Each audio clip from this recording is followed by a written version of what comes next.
Hi, I'm Hillary Yip, the founder and CEO of my own app called Minor Minors.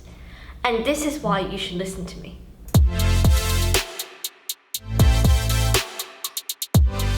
I'm Hillary Yip, I'm 13 years old, and I'm working on a startup called Minor Minors, which hopes to connect the world through kids.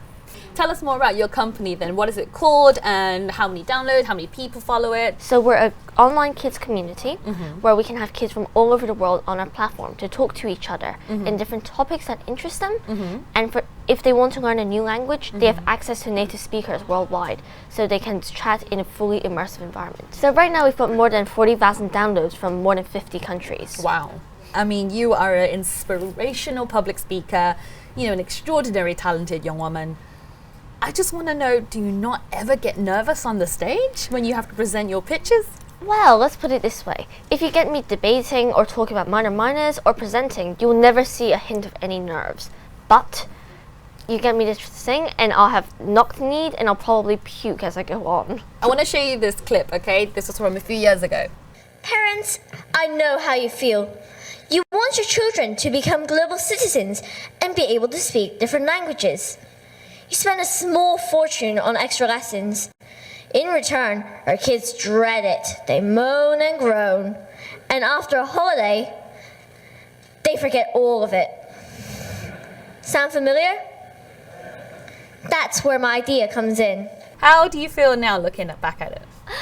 Wow, very fond memories back then, because I remember that the whole build-up period was extremely exciting. I was working with my mum at home, and my teachers at school back then were very supportive, and it was just so exciting because it was my first time doing it properly.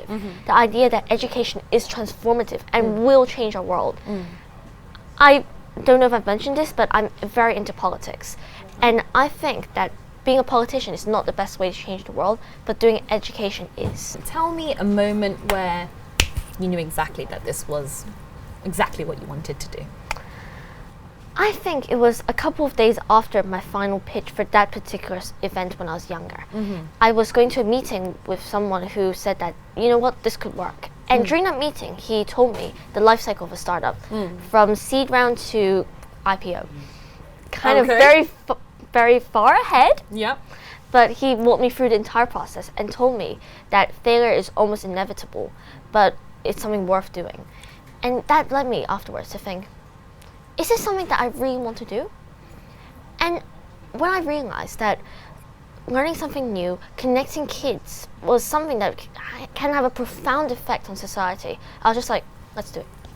Your business jargon is just something that sets you miles apart. Who are your role models? Michelle Obama. Why Michelle Obama? Because I think she's a very inspirational figure. I think that it's admirable that in the past when she was younger, that she left a high-paying job to go and work for the community and to make an impact in the place where she lives. If Michelle Obama was watching this, you had a 15-second pitch, what would you say to her? I would say to her that today's an exciting time where girls like myself and many others are working to make the world a better place. And I would love to meet her if I could. And ultimately, that is something that she champions throughout the world. Okay, last but not least, top tips for young female tech entrepreneurs. To any young female entrepreneurs is that you are your own person. There's no need to be swayed by extra influences, because there'll always be people who belittle you, tell you that you can't. The most important thing is to move on from those criticisms. If they're of any use, take them into consideration. If not, just ignore it and move on and do what you want to do most. Hillary, I've learned a lot from you. Thank you so much for coming in today. I hope you had fun. Thank you, it's been great.